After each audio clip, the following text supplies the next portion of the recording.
12 ঘণ্টা অপেক্ষায় বসিয়ে রেখে আলোকচিত্রী তাহির জামান প্রিয় নিহতের ঘটনায় মামলা নিয়েছে পুলিশ। মঙ্গলবার 20 আগস্ট রাত 12টার পর রাজধানীর নিউ মার্কেট থানায় মামলাটি নেওয়া হয়।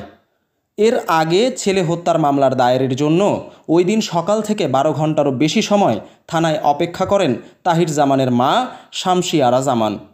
শামসী আরা জামানের দায়ের করা মামলায় সাবেক প্রধানমন্ত্রী শেখ হাসিনা সহ 7 জনকে আসামি করা হয়েছে। তারা হলেন সাবেক স্বরাষ্ট্রমন্ত্রী আসাদুজ্জামান খান কামাল, সাবেক আইজিপি চৌধুরী আবদুল্লাহ আল মামুন, রমনা জোনের সাবেক ডিসি মোহাম্মদ আশরাফ ইমাম, রমনা জোনের সাবেক এডিসি হাফিজ আল আসাদ, নিউ মার্কেট থানার সাবেক ভারপ্রাপ্ত কর্মকর্তা আমিনুল ইসলাম ও নিউ মার্কেট জোনের সহকারী কমিশনার রেফাতুল ইসলাম। আলোকচিত্রী তাহির জামান কোটা সংস্কার আন্দোলন চলাকালীন 19 জুলাই ঢাকার গ্রিন রোডে গুলিবিদ্ধ হয়ে মারা যান।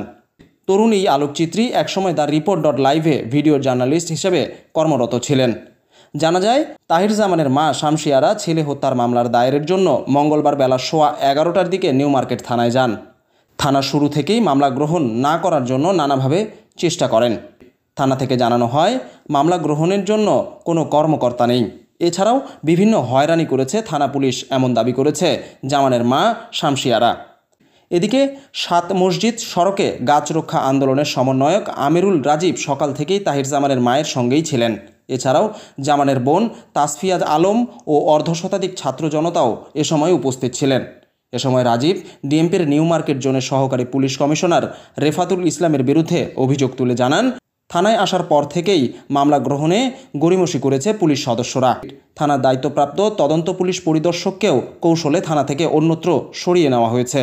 এমনকি বিভিন্ন জনকে দিয়ে ফোন করে নানাভাবে হুমকি দেওয়া হয়েছে বলেও দাবি করেছেন রাজীব।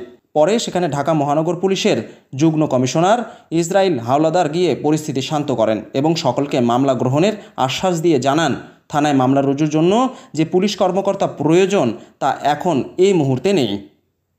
পাশাপাশি সহকারী পুলিশ কমিশনার রেফাতুল ইসলামের বিরুদ্ধেও ব্যবস্থা নেওয়া হবে।